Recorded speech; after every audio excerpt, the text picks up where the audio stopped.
Mga pagbasa nato karong Domingo tungod kay paborito kining mga pagbasa, ilabi na sa mga gigutom, ilabi na sa mga walay pagkaon, ug ilabi na sa mga naningkamot matag adlaw aron mabuhi, aron makakaon. Nindot na tudling magsumada sa tanan sa mga pagbasa karon. Dahil lang dia sa unang pagbasa sa Exodo, pandiya sa Ebanghelyo ni San Juan, si Jesus mingon, ako ang matuod nga pan sa kinabuhi. Ang muari ka nako, dili na gayod gutomon. Ang matuod ka nako, dili na gayod uhaw.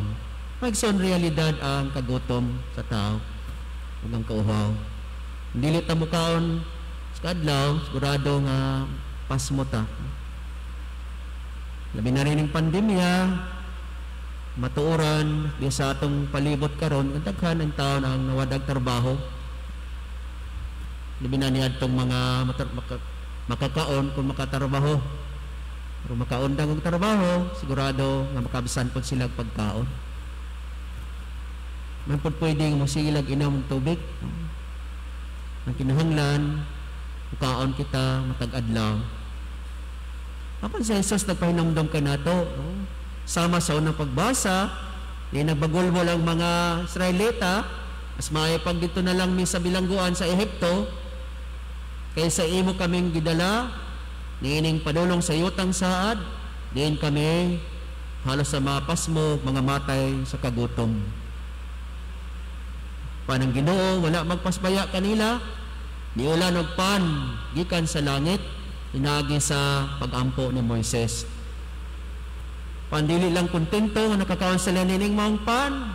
Pan sila usab gitagbaw sa Ginoo, pinagi sa mabugnaw nga tubig gikan sa bato nga bantiles. Ug nasayod sila nga ang Ginoo may tinubdan niini. Man sila makakaon niini, sila nagtinguha nga untang Dios kanunay gayong uban kanila.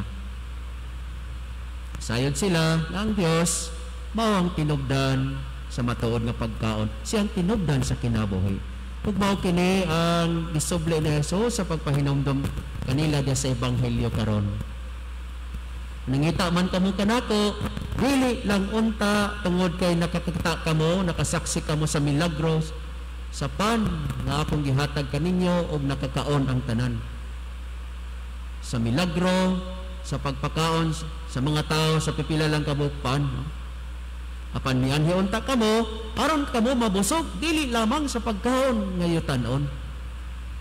Apan unta kamo mabusog, gikan kanako. Mas makadagang higayon ang tudling sa pagpahinumdom ni Jesus kanila nga ang tao dili mabuhi sa pan lamang. Natural, importante kini, tinuod. Pero mayang mahibalo kamo, mapahinumduman usab kamo, ang mabuhi po ng tao, pinagi sa mga pulong nga madungog sa mga tao, madungog ninyo, gikan sa bakba sa Diyos mismo. Tungod kay siya, mao ang tinubdan sa kinabuhi. Ang iyang mga pulong, may gahom, ug ang iyang mga pulong, makahatag ug matuod nga kalanon sa kinabuhi.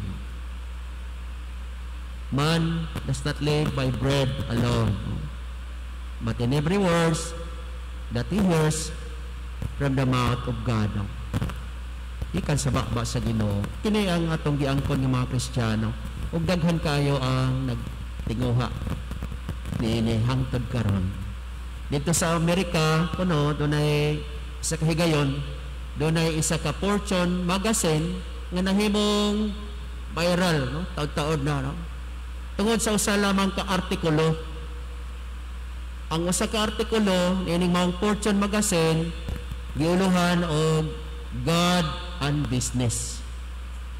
Ug nahimong viral kay nahimong haom sa lifestyle o sa kinabuhi sa first world country, labi na sa Amerika, diyan ang mga tao halos na di magtinagdanay, dili magkita diya sa balay tungod sa panginabuhi o sa negosyo.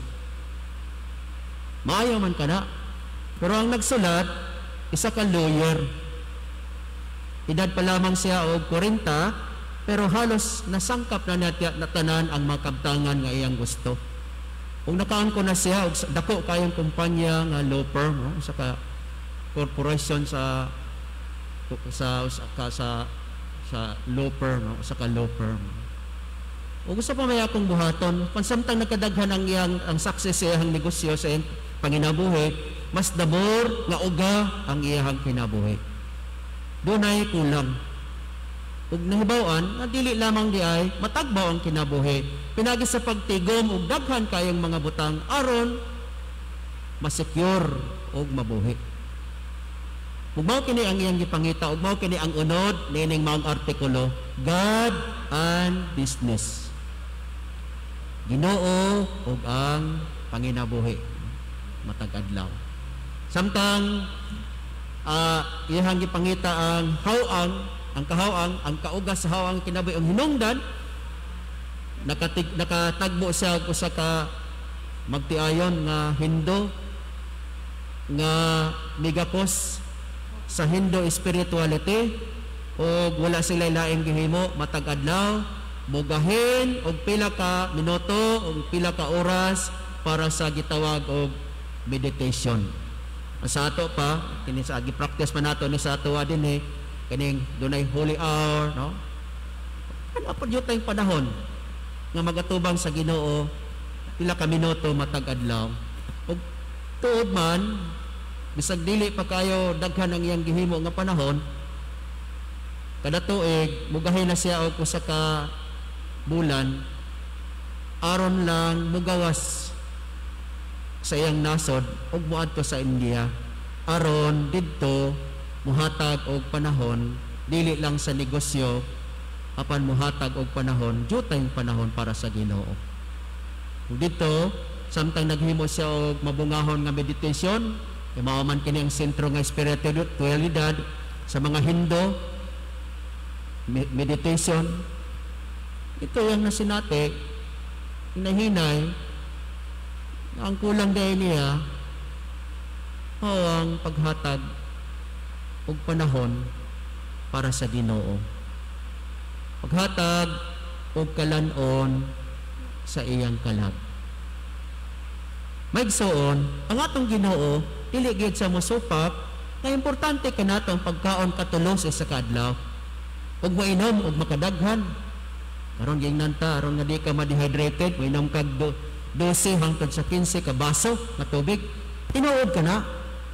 Apan ang iyang gipasabot sa pagingon, ang mukaon ako ang pan sa kinabuhi, ug ang mukaon kanako dili na gayud gutomon, ang muari kanako dili na gayud uhawon. Iyang gipahinomdom nga siya mao ang tag-iya sa kinabuhi. Maigsoon karong panahon na minat sa realidad sa kagutom nga mao na lang bitay focus sa mga tao kanunay mukakha aron makakaon manginabuhi say utangon nilang Domingo para nga manginabuhi, utangon nila ang pagampo, ang panahon nga para unta sa Ginoo aron lang mabuhi. Wala panahon sa pagampo. Karon panahon sa pandemya, daghan kayo ang labi na itong mga naningkamot bitaw nga matag adlaw dunay mahitabo nga spiritual renewal. Uhaw kayo sila sa pagsimba. Labi na ning panahon sa pandemya. Gahapon ang ganiha nagmisa ko ganiyang buntag dito sa Itil Bagyo, nakalitan ng taon sila nga dunay misa, ibalik hilabihang lipaya nila. Andam nilang libiyaan ang tanan, ng adlaw-adlaw panginabuhi, niya nang higayon na, kay gusto silang mabalik sa pagsimba. Kay gikalit paghawa ang misa. Kanatong mga Kristiyano, how ang Diyod ang kinabuhi, kung tuhaon ang atong batasan matag adlaw sa paghatag og panahon sa Dios. Kung matag Domingo, wala na lang kita bisa, kontento na lang ta sa TV, sa online, sa live streaming, o sa atong personal nga pamaagi sa pagampo. How ang gayon, no? Matod pa ni ining lawyer, nga may author, ining article, God and Business, ang iyang kasinatian, human sa makahatag og maayong panahon uban sa Ginoo gitawag og meditation, no? Sa mga practice sa Hindu, ingon siya, ang akong kinabuhi mura og bombilya nga perte ng hugawa nga tungod dining mong sa hugaw kaayo ang bombilya sa sulod sa taas nga panahon dili makahatag og maayong hayag bisag kusog pa ang iyang dako pa kaayo ang iyang wattage pero dili makahatag og kahayag apan sa dihang nakahatag sa panahon uban sa Ginoo kining bombilya nga hugaw kaayo daw nalimpyuhan og karon nindot na kaayo nga mohatag og kahayag.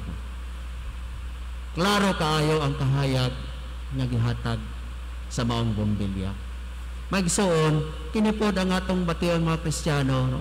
Kung dili lang ta makakaon og maayong pagkaon matag adlaw, pagkaon nga yutan-on, ug makainom og tubig apan matag adlaw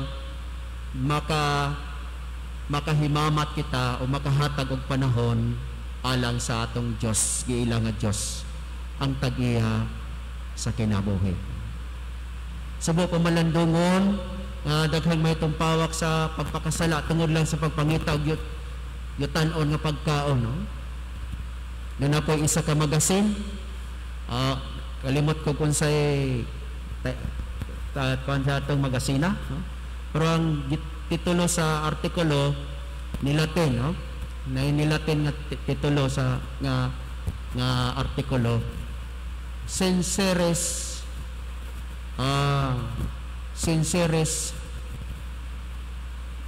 nilatin, no? Sa Binisaya pa kalingawan o pan o pagkaon.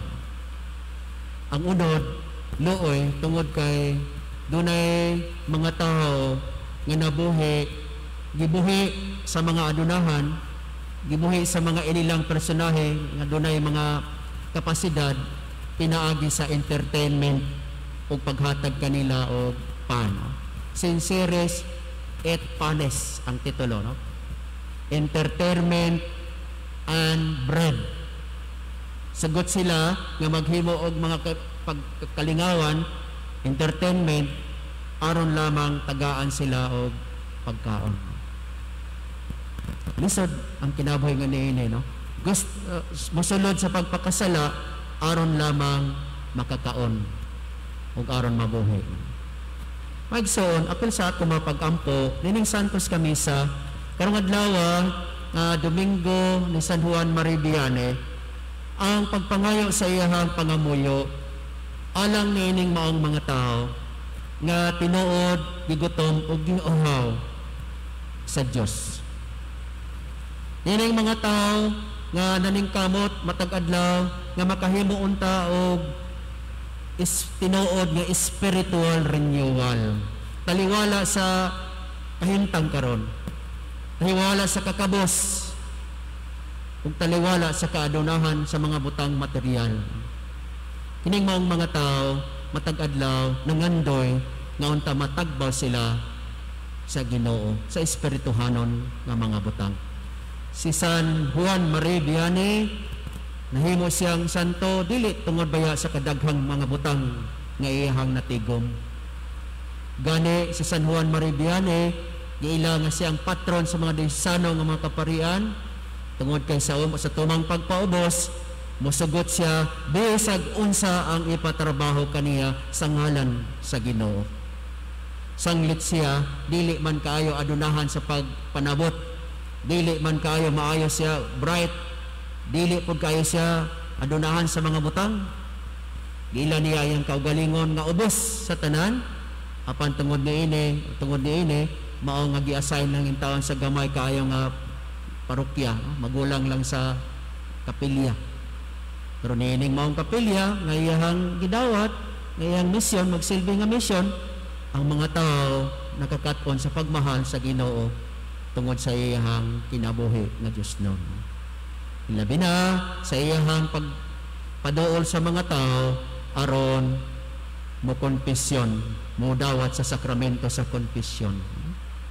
Ug kini ang nakapahimo kang San Juan Maribiane nga inila dili lamang sa material nga butang, sa pag-angkon sa material nga butang apan labi na sa pag-angkon sa tinuod nga spiritual renewal. Mga tao mangita kaniya dili sa mga material nga butang apan aron sa pagpangita o pag-angkon sa espirituhanon nga kabaguhan. Ug ang tanan mo sunod naman basta naa gani ang kalig-on sa kalag, no? Pagkahuman niya na mo sunod ang kalig-on sa lawas. Kayang tao dili man gyud pwede nga mahimo nga material lamang. Dunay laing dimension sa kinabuhi, ang vertical ug ang spiritual nga dimension. Ug mahitabo nga matagbaw ang kinabuhi kung ang Dios maoy atong unahon. Seek ye first the kingdom of God, and everything will be given unto you. Nahon pagpangita ang Ginoo ug ang tanan moabot nga naha kanimo. Igsoon, dili nato sabton literal sama sa mga Israelita sa dihang si Jesus mengon, ako ang pan sa kinabuhi. Ang mori kanako dili na gutomon, ang mutuo kanako dili na uhon. Si Jesus dili lamang pan kalanon, ug dili lamang ang ilimnon, apan siya ang tag-iya sa kinabuhi natong tanan.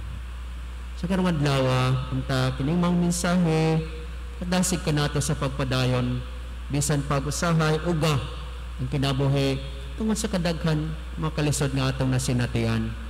Tugutan nato ang Dios nga mamahimong una nga muhupay kanato. Tugutan na sab nato ang Ginoo mao ang mutagbaw kanato. Tugutan na sab nato na siya mugiya kanato matagat. Hinaot paunta. Manindog ang tanan, nagato karon